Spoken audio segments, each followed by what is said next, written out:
Good evening. Welcome to another episode of the Hog Talk podcast, live from the Sterling Soap and Roastery Studios, part of the Believe in Buzz Radio networks, where you can hear us on 106.7 in Central Arkansas. All live shows are presented to you by Arkansas Brewing Company in downtown Ozark. I am Porter Hayes. Alongside me, as always, is Adam Hall, and we're also brought to you by Bet Online. Continues to be the fastest and easiest way to place your wagers, including live betting and your favorite casino and card games available to play right from your phone. Head to the website or use your mobile device, sign up today and get on the action. Remember to use the promo code BLEAV for your 50% welcome bonus on your first deposit. Bet Online, where the game starts. And as soon as we get started, breaking news, Arkansas has landed another commit. Boogie just committed. Boogie Flan, 5-star 2024. As we are going live, just committed. So let me put up the graphics real quick. We post those. I mean, well, I had seen just probably about an hour ago. It was a Boogie Flan burner account. It said something about with a chicken emoji in a hush emoji. So, I mean, it's one of them things that we're seeing this roster start to build. We're seeing what's happening. And, with Knox, now you had Z. I'm telling you, we're seeing what's going to happen. And we called it. You get them on campus. You're going to talk to them face to face about what to expect. How much, and the question, how much of that money I'm getting? Because what we talked about Monday, Adam, they hear about this big bag. That's going to be their first question when they get in that office with Coach Cal. How much of that money am I getting? I know. That's a big talk, and especially hearing everything we heard, the $5 million, that's going to play a role. Yeah, the money's added to, but these kids know what Cal brings to them. And so I think the money is just a nice added bonus, because a lot of these guys know that under Coach Cal, I'm looking at the NBA, and that's obviously the end goal in this whole thing. So it's kind of the perfect storm with the money and with what Coach Cal brings to the table. With everything we're starting to see, how many more commits do you think before it's like, all right, there's a lot more pressure on this team, just like there was the year before last? It was Elite 8 or bust. Granted, they made it to the Sweet 16, but you see where I'm going with this. The more Muss was with the teams in the Elite 8 to the Elite 8 Sweet 16, there's a lot more expectations. But now you have this NIL money. You have a guy like Coach Cal coming in. You have these recruits coming in. Look, even as of Monday, I was like, I don't know what my expectations are for this team, because we don't see where it's at. We're just a few days past that, and I'm already like, look, you're putting this money together. You're putting this coaching staff together. You're putting this roster together.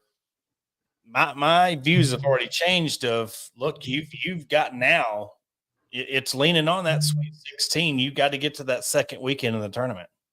Oh, absolutely. I know early on, like we both talked about, it was hard to see what was in store, but seeing what Cal's already bringing to the table with getting the guys on campus, getting the commits, he's not wanting that first year headache of building and waiting. He doesn't like the waiting game. So it's basically right now all in, all or nothing for him.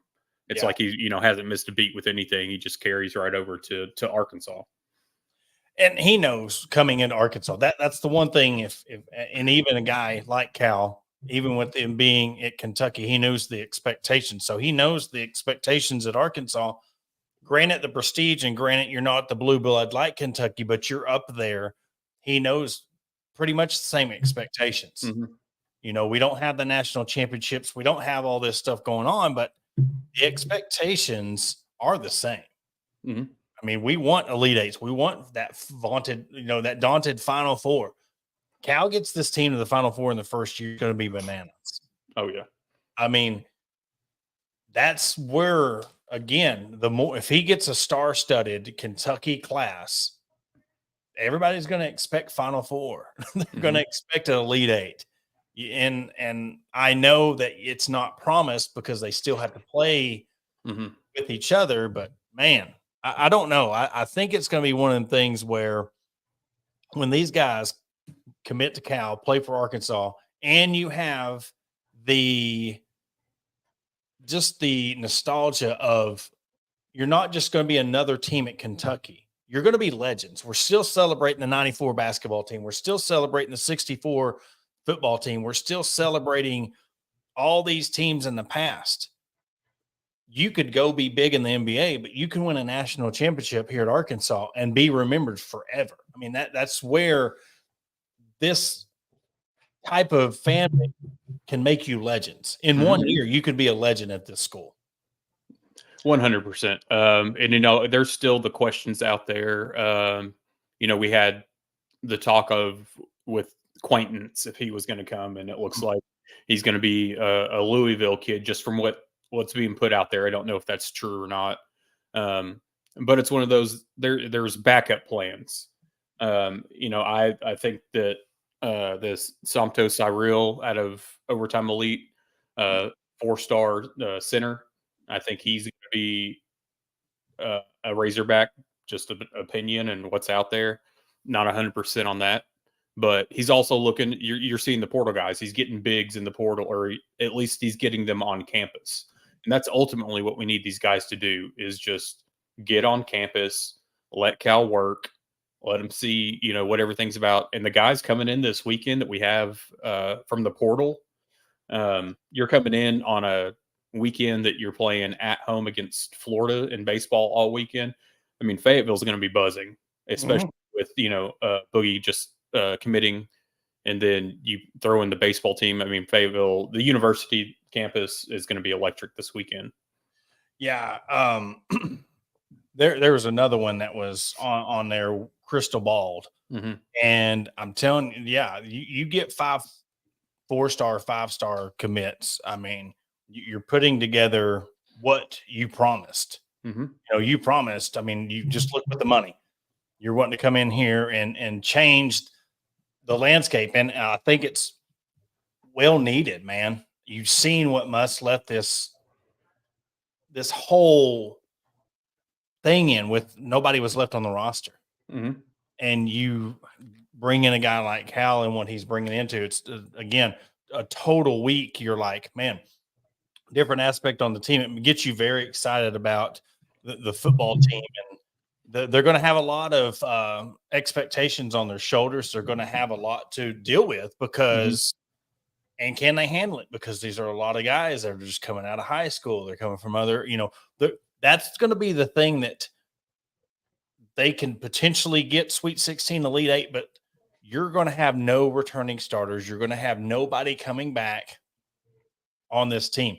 Again, where's going to be that leadership? One, you touched on something that would be my second point, but one, where's going to be the leadership? Who's going to be that leader? And two, that you said that the big men. That is what has just been the Achilles heel of Arkansas not going to those Final Fours and Elite Eight is that big man. Who's going to be, I mean, like legit big man. I know we got Big Z, but who's going to be that guy that's going to be a guy like Baylor, Duke, UConn, where they're just going to hold down that block and good luck scoring on them. And I think that's what we've seen so far with the guys that Coach Cal's going after. With Cyril, even throwing in Quaintance. But you've got the Adu from Tennessee, who's coming, I believe, this weekend to visit. You've got Brandon Garrison from Oklahoma State, another 6'10", 6'11" guy that's coming in. So he knows, I think, that you're going to need potentially 3 to 4 big men at least. And, over at Kentucky, he didn't necessarily list anybody at center. He only listed guards and forwards. So you want guys that are versatile, but you want guys that are going to get in there and body somebody up, whether it's a rebound, put back dunk, block. And that's what he's looking towards because, he knows what he's up against when it comes to the UConns, the Baylors, the other SEC teams. And so that's something that I think that he's always got. I mean, just look at his track record with DeMarcus Cousins and Mhm. Anthony Davis, and he knows how to get the guys that are going to demand the ball and demand the presence on the court. Yeah, and also you're going to be a different type of ball. You're Mhm. going to see a different type of play next year. You're going to see a total different. I mean, it's just where the landscape of college basketball is. You're going to see. Think about this. You've seen the electricity when you've had Nick Smith Jr., Anthony Black, Jordan Walsh, all of them on the court at the same time. This could potentially take you back to the 94 days where I'm talking about the electricity, the just the atmosphere of Thurman and Corliss and Todd Day, Lee Mayberry triplets. It's going to be a totally different thing than what we're used to seeing when you put five stars on the court at the same time. Mhm. And I think that this is, I mean, I think that we're looking at obviously this is early on with Boogie Flan. He's the second commit so far. Billy Richmond was also on campus with Boogie during it, and there's talk obviously getting the crystal ball. They want to do things separately. They want to do things on their own. So it may not come tonight. It may come tomorrow, but it's going to come. But these guys want they want their time. They want to be able to put it out themselves versus it getting leaked elsewhere. And, that's kind of like the thing that we've talked about with Coach Cal and it getting leaked on coming to Arkansas. He doesn't like it overshadowing other important things going on. And I think that these high schoolers and even some of the transfer guys that they want their time in the spotlight a little bit, which they're going to get. But, I think that you're going to see that with some of the transfers. I know a big one on the board is John L. Davis from Florida Atlantic. Yep. And, a 6'4" guard. I think he was the number one transfer guy listed in the portal at the moment. Testing the draft waters, but if he doesn't like the numbers that comes back, Arkansas is the favorite to land him. So there's another guy that's, I don't think he's the mid-major that we were looking at under Muss. He's the mid-major that could have been playing elsewhere and he Yeah. just hadn't been. He did his time and, he's ready to go to the league. It's just a lot of that comes down to the rest of the draft class and where you fit in, and maybe sitting out a year, or playing college ball another year works to your advantage. And so some of those players, they test that. And he's one that hasn't been too vocal and too out there about what's going on. There's not a whole lot behind the scenes, but it's one of those that I think there's a very strong lean. If he doesn't go to the NBA draft, we will see John L. Davis in a Razorback uniform. Yeah. And you touched on it, the whole mid-major thing. I was going to talk about it, but it's like, I didn't want to disrespect anybody who, Muss has gotten from mid-major from the pool because they've done really good things for Arkansas. Mm-hmm. It's just, you're going to see a difference in who he can bring in. And look, I'm going to say this: if they get a guy like this kid from FAU, but when you have so much talent like you're going to bring in, you get a Rajon Rondo or a Jason Kidd or one of these guards that just sits there, runs the floor, runs the offense through him, but it's more about getting the other guys the ball, really being that floor general. You don't see that too much often anymore. Mm-hmm. And I think if you had somebody like that, that's their role. You're going to be the point guard and you're really going to run it. You're going to be like a Kareem Reed, just sits back there, and you get somebody to buy in and play that role, they'll win a national championship. But just because we don't see that hardly anymore, we don't see that. Everybody wants to score 1 to 5. There's scores. There's not a lot of this down low presence other than like you're a 7-2 Edie or the guy from UConn.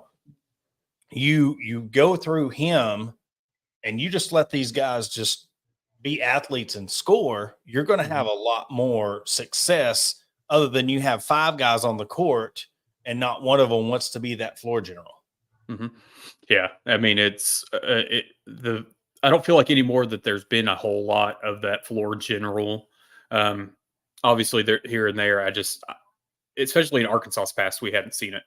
Mhm. It's been a while. We've got guys that can score. We've got guys that honestly, when they're not scoring, they kind of fade away. I mean, we saw. I don't want to necessarily call out any players, but we know who they are that faded away or didn't step up, or if they were out, we didn't have somebody step up while they were in a slump or whatever it was. And I think with getting these guys that you're going to have that option. It's not going to have to be on Caliph Battle's shoulders every Yes, night or exactly. Tremont Mark's shoulders every night. You've got guys that on a dime can go out and drop 15 to 20 a game. They're in a slump, next man up.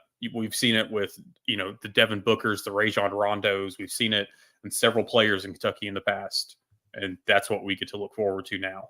And, you and me have talked about this, obviously, but the people don't necessarily know. But, we've had a few of Kentucky fans in our DMs as of late with things. Yeah. And, one in particular a night or two ago was talking about that, oh, we have to get these high schoolers because Calipari can't get anybody from the transfer portal.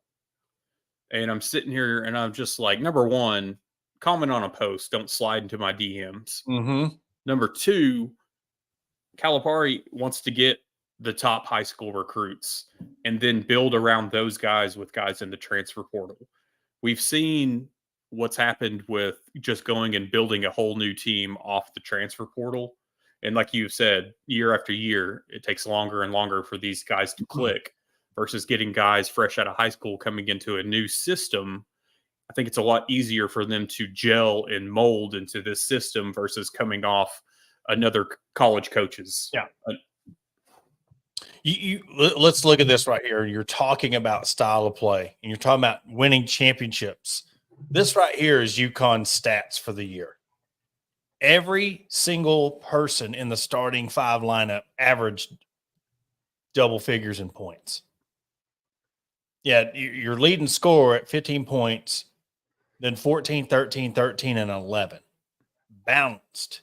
And you look at the field goals attempted. I mean, other than, you had your top two guys that shot the ball over 400 times, and then your Alex Carabine 386, and then your two guys down low 291 and 290. But you see how well the ball was distributed. That's right. You five guys in double digit scoring. That's what it takes, that team ball. You don't have a guy that's just scoring 20, 25 a game. Look at Battle when he was on that final stretch, he was killing it. But go back to like a JD Note or a Mason Jones or an Isaiah Joe, Jalen Tate. These guys that were streaky, when they were off, they were off. But when they were on, you could count on them to get 20, but they had to be on. You've got a potential. You get these guys come in, average 15 points a game. Look, you don't have to score 25, 30. You can come in here, you move the ball around. Let's be balanced. Get 15, 17 points a game. All five of you is going to get a shine. All five of you have a chance to go to the NBA. Look what the product could be, and you can win. That's what it takes. Back-to-back national championships, and you see their top five scores or top five, their starting five is double digits in scoring. Mm-hmm. And bringing up UConn, I know that there's been, I think, several fans that have seen different posts that we've put out there that I've put out on my own about a UConn recruit by the name of Liam McNeely. And he's another 5-star, either shooting guard or small forward, I think 6'7". And things that I had been told were that him and Boogie are really close. And there was talk for a little while that they were a package deal. And I know that Liam just went to UConn for his visit, and he hasn't committed yet. And there's some talk. There's some, yes, rumors, speculation that Arkansas is now in play with this, or has been in play because of Boogie.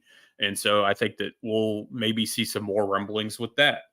And it's a strong possibility because these high school players, they play with each other on Nike circuits, their travel balls. They play against each other because these are the top high schools in the nation. So I think you're going to see a lot of these guys that play together in these different circuits that want to team up in college. Well, and exactly it goes back to what I led off the show with. You can't tell me how many of these recruits, how many of these guys went to the portal because they heard where the candy man is. Mm-hmm. Where's that bag? I mean, every recruit, I guarantee you, they heard that 5-6 million in NIL money just for the basketball program. That perked everybody's ears. Mm-hmm.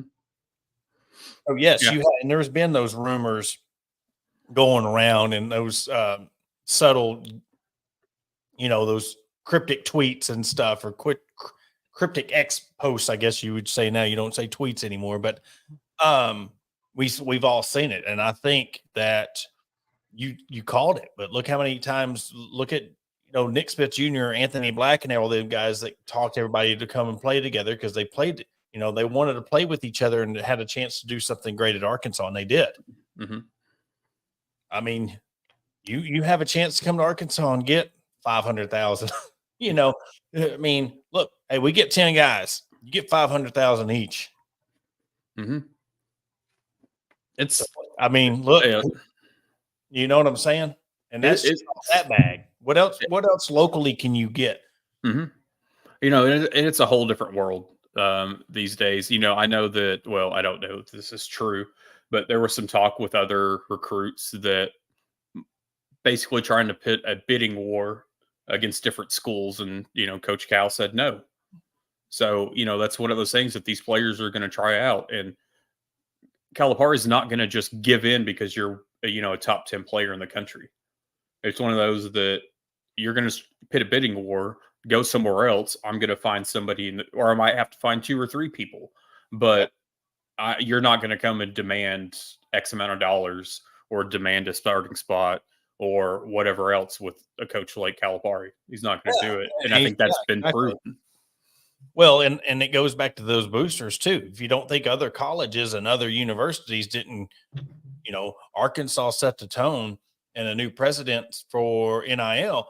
I'm going to go Auburn. I'm going to get Yellowwood. They're going to go to the FedEx guy at Memphis. You see these teams that are starting to get these players, and you're like, okay, who's their bag man?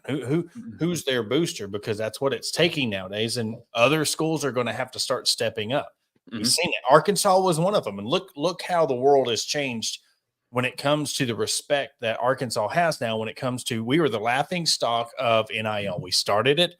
The first one to get a collective. We were bragging about $1 million collective as a whole university. Now we just got 6 for one program, 5 for one program, what be it. But that just shows you how the tables can turn. And now other programs are going to try to play catch up, especially if they see that Arkansas is getting 3, 4, 5 stars.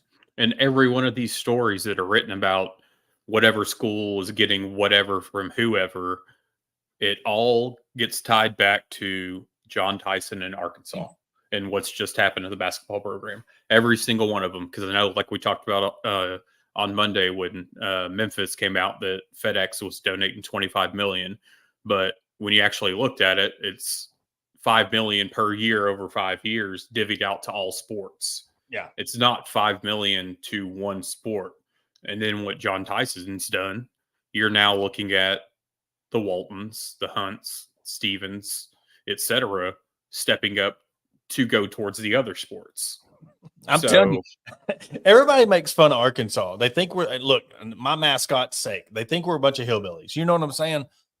Everybody always rags on Arkansas. What you can go to Arkansas for? But that is the perfect example of, don't judge a book by its cover. You do not realize how outside of Arkansas, or if you're not close to the state of Arkansas, you do not know how much money is in this state. You just heard Tyson, and people probably don't know who JB Hunt is. I mean, they've seen the trucks, but I mean, those big 3 you're just scratching the surface. I mean, there's a lot of oil money in Arkansas. There's gas money. You get like I said, the Murphys down there in El Dorado. They started that El Dorado Promise, giving all the kids those scholarships and stuff. You don't realize Stevens in Little Rock, but that's just one in Little Rock. You don't realize the money that is in Little Rock. You just see Northwest Arkansas, and you don't realize what's on the other side of the state. and you're going to wake them up. And if you really want to talk about waking a sleeping dragon, and you bring all of our assets to the table, we made that meme of Thanos with his rings and all the people in the state. Look, I'm telling you, you keep making fun of the state, we're just going to take every national championship. Well, and that's the thing too. It's like the productivity, the end goal, obviously, of national titles. Those things start falling, kind of like we're seeing here with the recruits. Getting that first domino in Carter Knox. You start getting the first domino in other sports of the postseason, the tournaments, getting Sweet 16, Elite Eight, Final Four, national title. It's one of those that you start becoming successful in these different programs. It's going to alleviate a lot of the money that John Tyson or the Waltons or the Hunts are putting in, because then you're going to have other people stepping up. You're going to have other businesses stepping up. And it's just going to add to that once you start getting, because obviously, you've already got the track nailed down. That's never going to change. If, baseball and Dave Van Horn get the monkey off their back and finally get theirs, you're going to start seeing this it's going to explode. Question to you is, do they go through with the renovations of Bud Walton Arena and take away seats, or do they leave it be? No, I think they're still going to go on plan with the renovations. The reason being, I think, because you're going to start seeing these donors or high profile, high dollar people. I'm not going to necessarily say celebrities, because it's not necessarily going to be. Yeah. You're going to see them in the suites. Yeah, you're going to see some courtside, but I think you're going to see more of that being in the suites, which is what they were doing, wanting to put a more premium suite. So I hope that the total capacity doesn't go down too terribly much, but I really don't know there. But I think with this, you have to at least improve the facilities as a whole when it comes to concessions, seating, restrooms, etc. Bring all that up. No, I don't think they should take away seating capacity, though. No. I think that they should reconfigure where the student section is. Yes. Make the student section more prominent and in the opposing team's face. That's one thing that Duke has is their student section being over the top of you. And, in a size arena like Bud Walton is, you're not going to get that, but you can still reposition them to make them more imposing on the opponent. Even if you put them in the middle, like you got them tucked in that, not even in a corner, because you got the Hog Wild band and the DJ, and then they're just like right there. It's weird. It's almost how you have the student section at the football field. It's kind of tucked them in a corner, opposed to being more prevalent on the court. And I would even say put them behind, because you want all your premium seats, of course. I mean, I'd put the student section behind a basket or something along that, right next to DJ Derek, something like that. That way they're still a part of the game, but yet you're not giving away any of your sideline seats or your row per se. Oh, yeah. And I think that's something too that would be probably pretty good to look at. Put them on, let's see, the whatever end the opposing team is on in the second half. Put them so that when it comes free throws at the end of a game, and that's one tactic I know the LA Clippers are using on their new stadium or their new arena that's being built, is they have what they call the wall, and it just goes almost, really high, but all their fans, they're not allowing opposing fans to sit there. You have to be in Clippers gear to sit there. Like their owner, Steve Ballmer's tracking who has those tickets. They're tracking how vocal and how live you are. But like one of the same windows. I mean, it's but they're making it to where it's going to try to be impossible for you to hit late game free throws or to be able to hear late in the game, because the fans are going to be right there over the top of your basket. Yeah. And that's the thing. That's tough, because it's like you see all this excitement in it. I really feel bad that if you're going to take away capacity from a event that you're already filling to capacity. I mean, hell, that's the reason why we have Bud Walton Arenas, because they kept filling up Barnhill. Mhm. Nobody could get seats. And you see that. And it's almost like, look, hold them accountable for, look, if you're going to get tickets, you need to have somebody there. You need to have a commitment. If you can't be at the game, you need to have somebody be at the game, because that's so frustrating to fans when they see all these season tickets and then nobody's in the seats. Like, nobody's there watching the games, and then you can't get a ticket, but you see empty seats during. And I don't think that's going to be a problem next year with basketball, but there's a lot of it that with baseball. People can't get a ticket to a baseball game, and then you watch the game and the stadium's half full. I think there needs to be some kind of stipulation on that. Like, look, if you're going to buy these season tickets, have somebody there, or give them. If you can't be there, let's transfer them to somebody. Somebody can be on a waiting list. Hey, we have these tickets for this game. This person's not going to use. Do you want to come to a game? I mean, anything like that can help out people and not just take away from them with the seating capacity. And then you're taking away, and then they still see empty seats.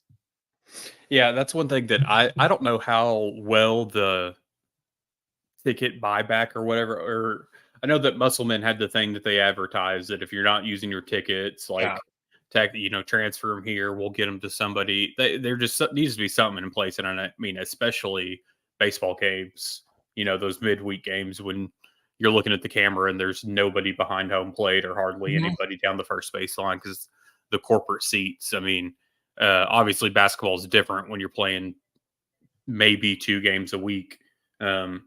But, we saw it, which granted, obviously the product you put out on the floor is what dictates a lot of that. But, I went to the Arkansas-Georgia game in Fayetteville this year. And I mean, I'm sitting there looking at my watch, looking at the clock counting down before tip off, and,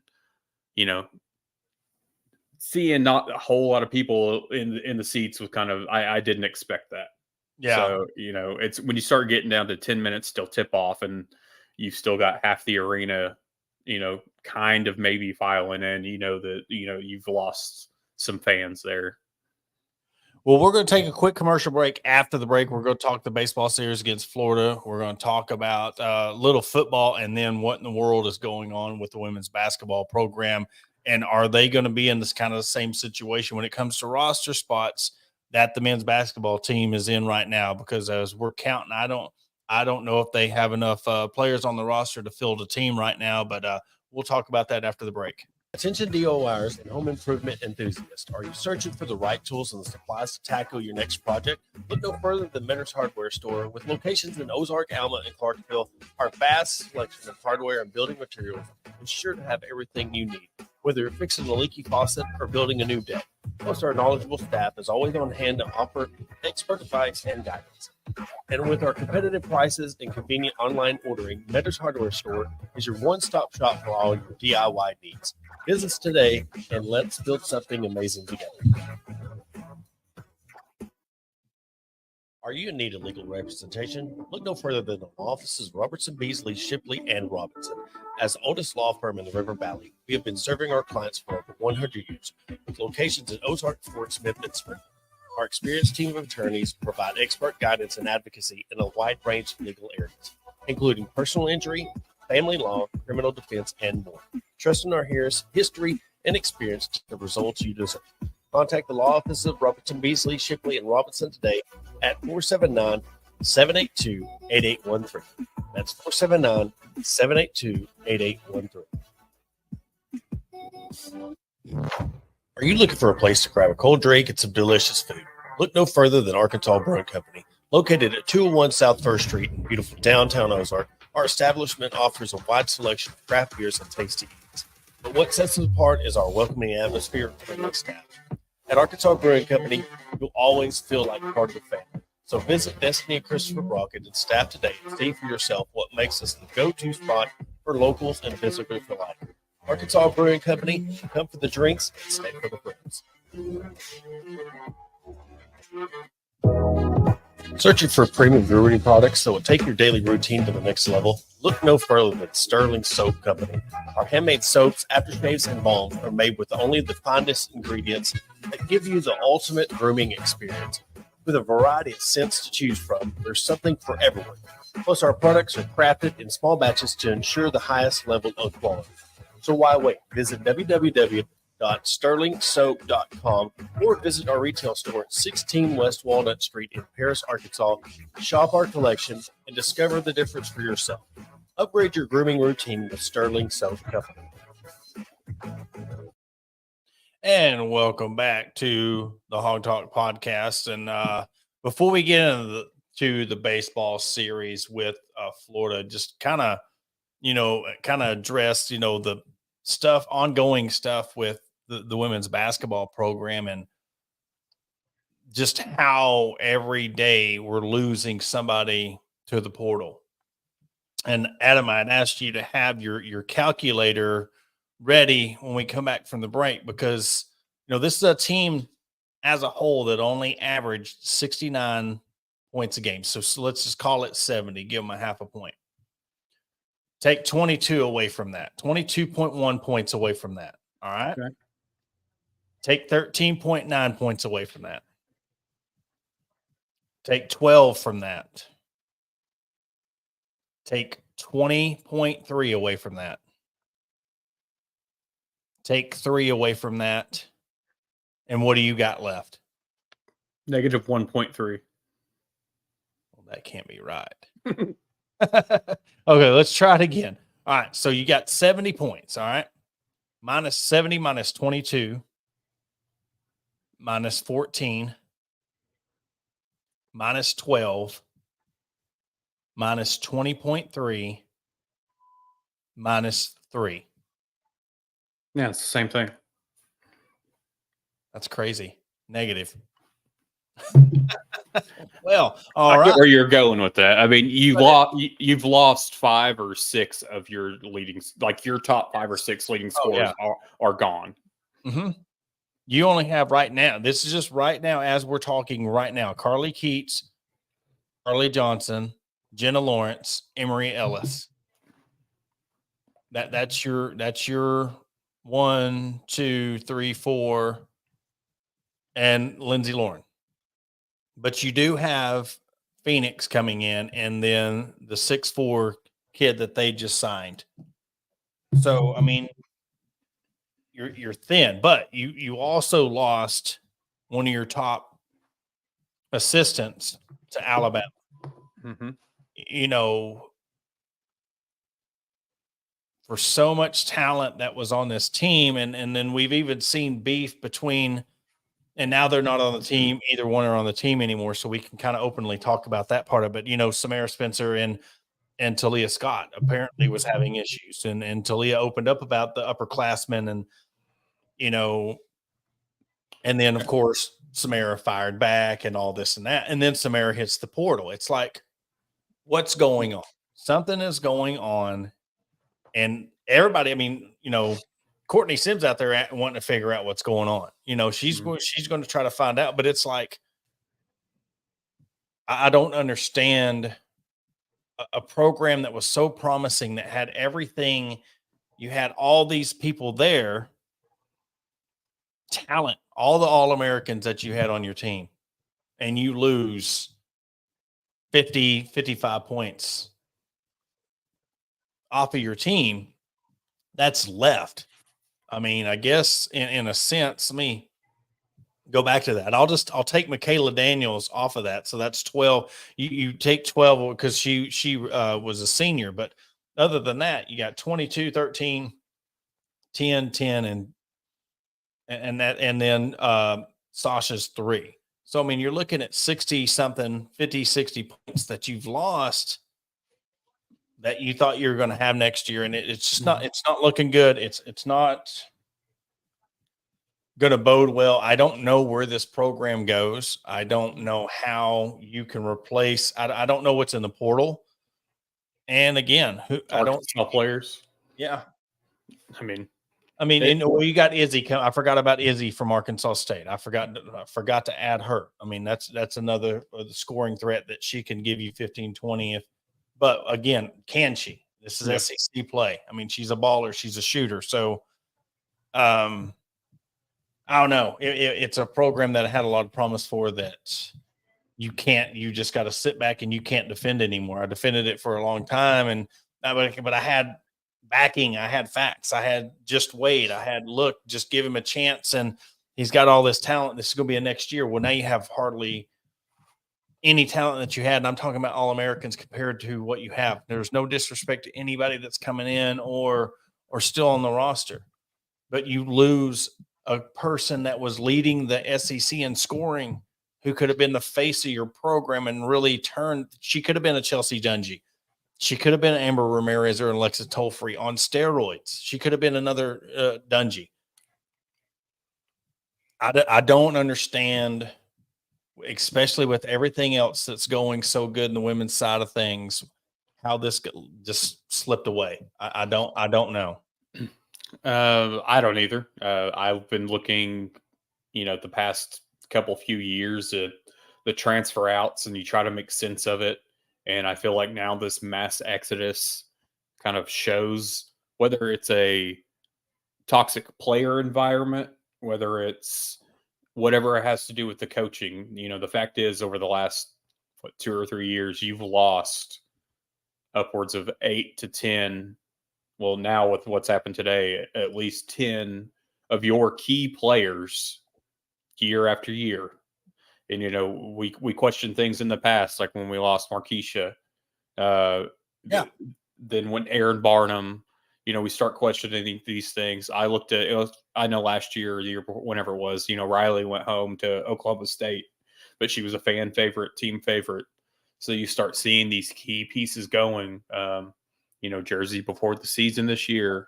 Now what's happened this offseason, and it's just, there's no justifying it anymore. And I know that earlier in the week, I saw a lot of responses from people mainly on X, but other social media outlets, justifying it, or taking, the players he has coming in, like it's completely changing the system, completely changing the style, doing this, doing that. And why are we justifying it anymore?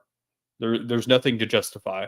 You have hand over fist lost all of your key talent year in and year out. And I feel like now that this has happened, so there has to be a complete change.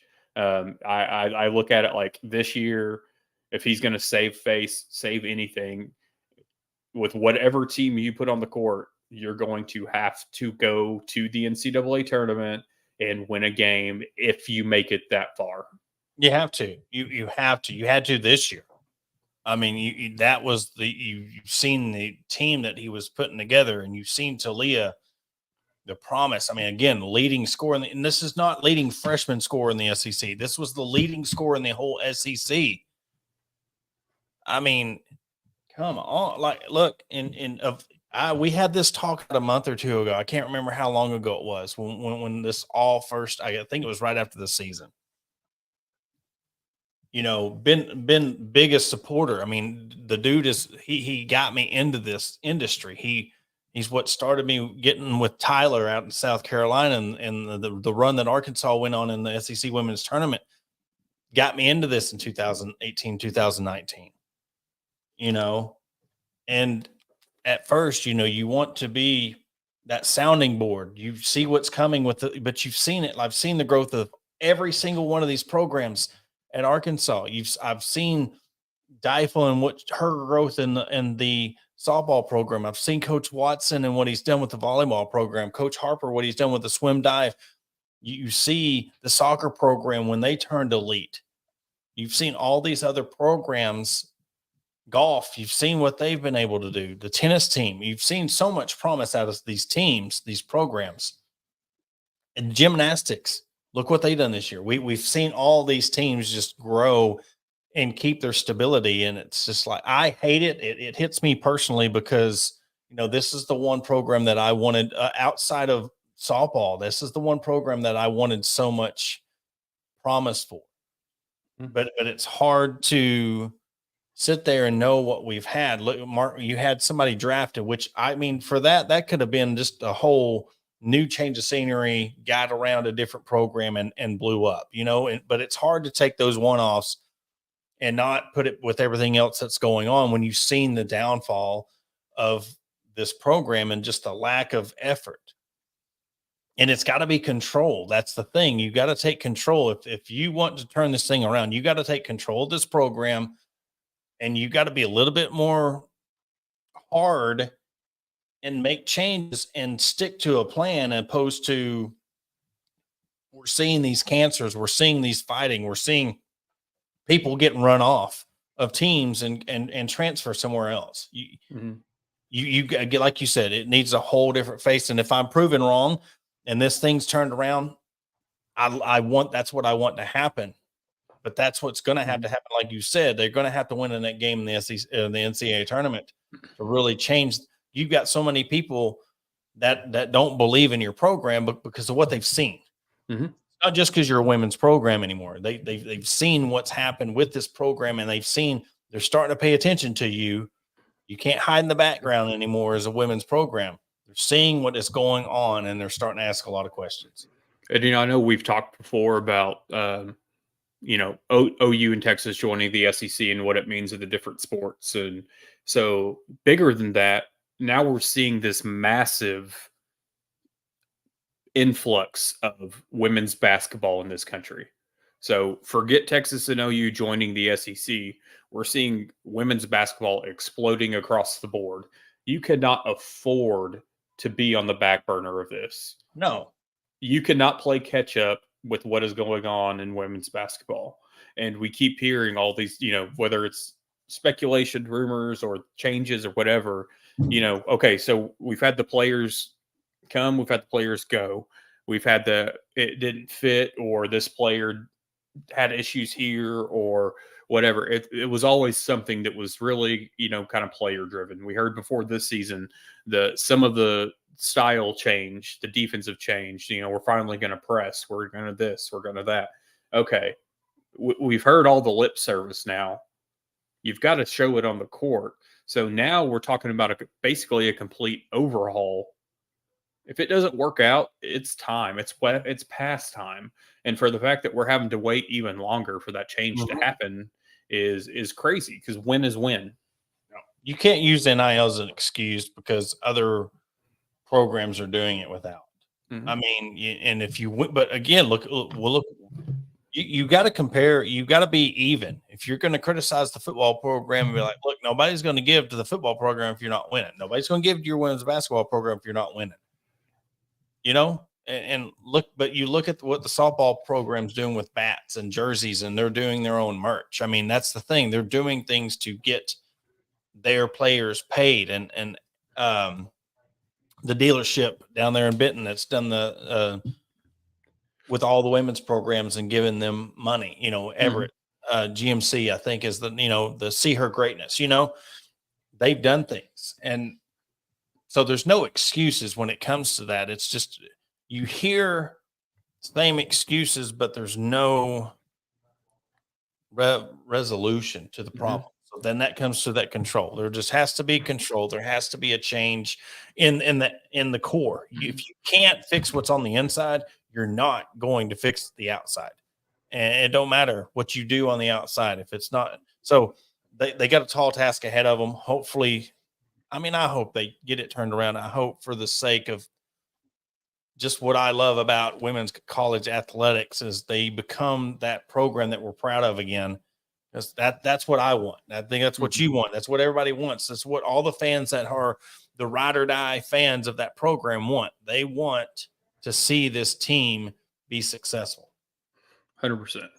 And that's one thing, it'd be a lot easier coming on the shows and whatnot to talk about the positives than, dwelling on the issues and what's happening. I know, there was times that we struggled after, basketball games coming in, wanting to talk about it. And here we are in the off season, just talking about the portal losses and what's next. And it's one of those things, especially because we're only in April, that there's a long road to before the basketball season.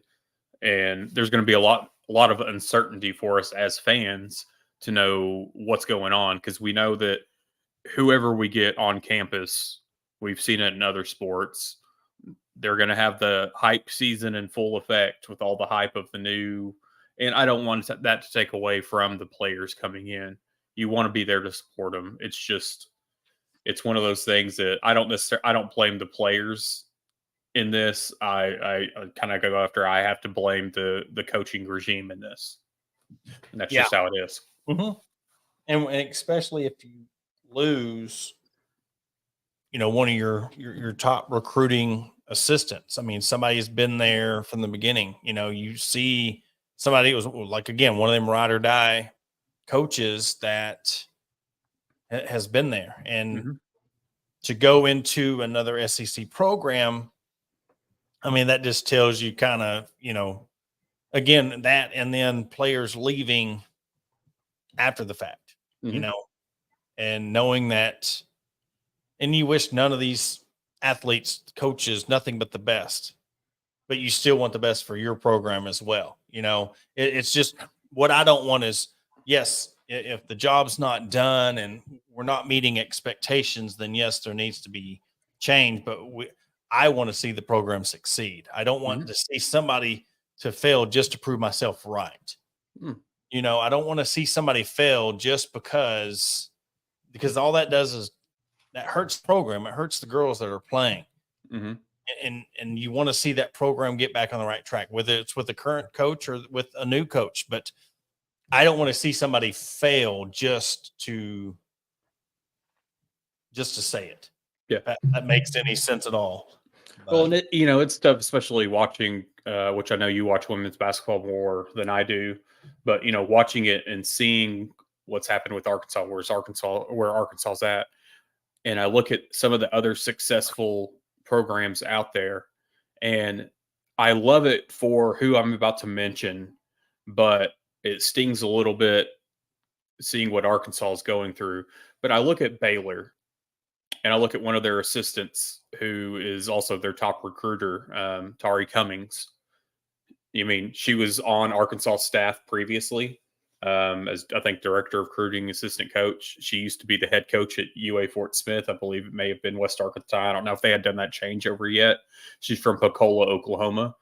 And then you and I have talked about, you've got Tanda Mays up at Nebraska, I believe, right here at Fort Smith on Coach Ricky Smith's multiple state championship teams at Fort Smith Northside. She's an assistant coach. She played at Tulsa.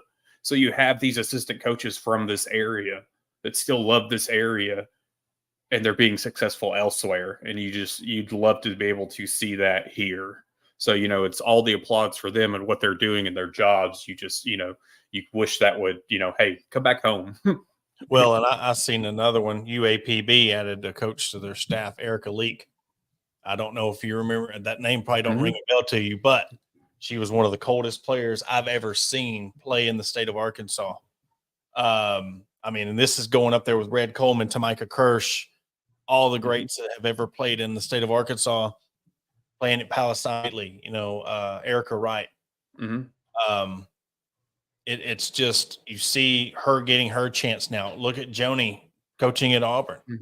I had somebody call me I hadn't talked to on the phone in probably 10 years. What's going on up on Fayetteville, but he was very close to Joni.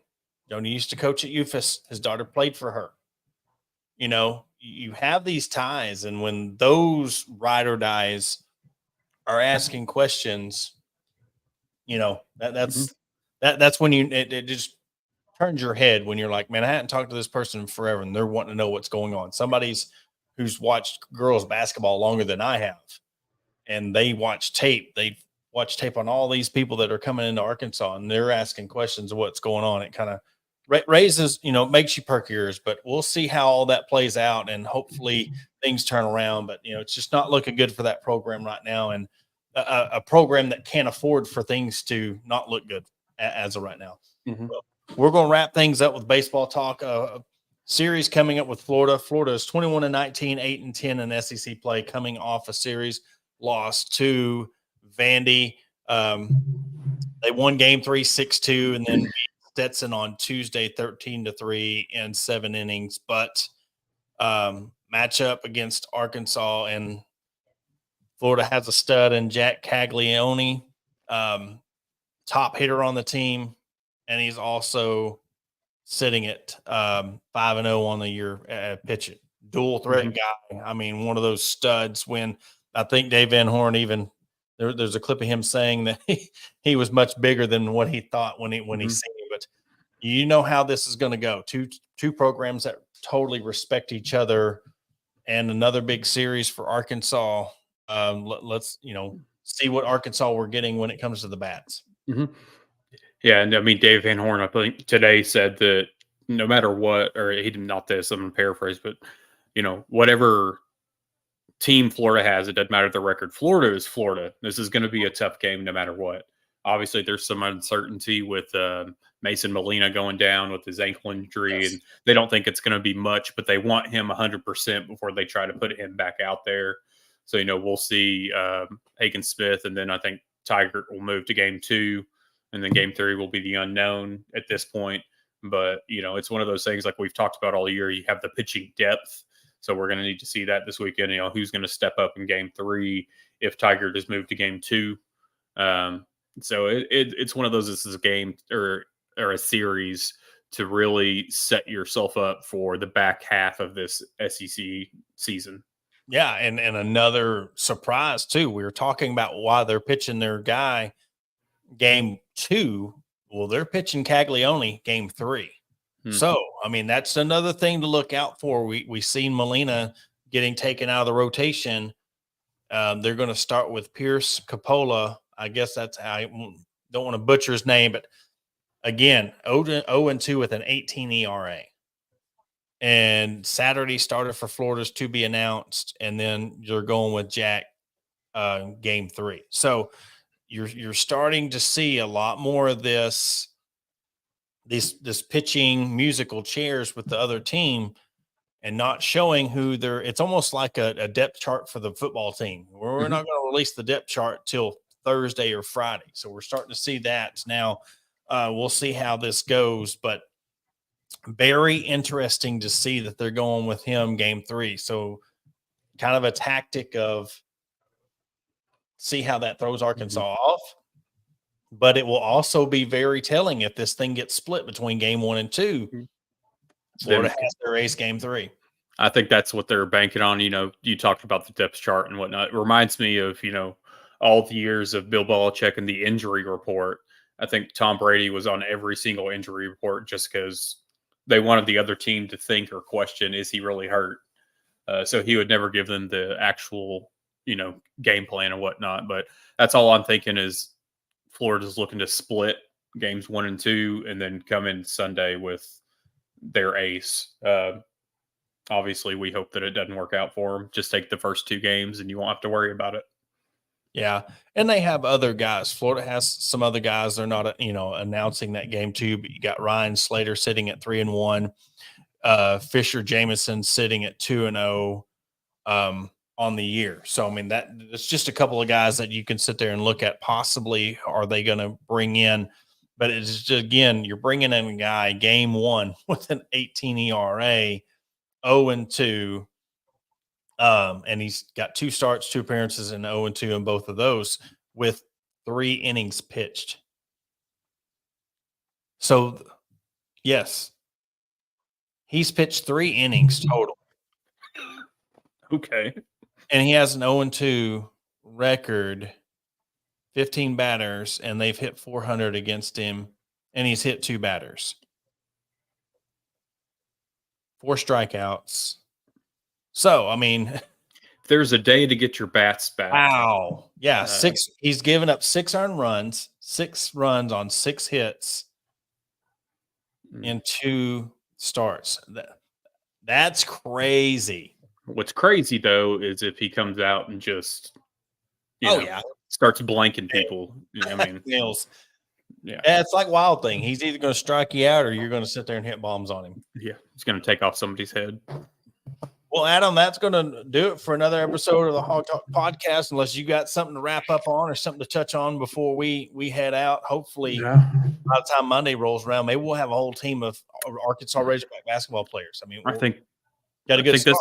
I think this weekend's going to be a busy weekend in that aspect. I think we'll see some more commits. We've got some more guys visiting Fayetteville this weekend. We got the series with Florida, like we were just talking about. So, tonight, for what it is, go watch the NFL draft. It Yes. just started a little bit ago.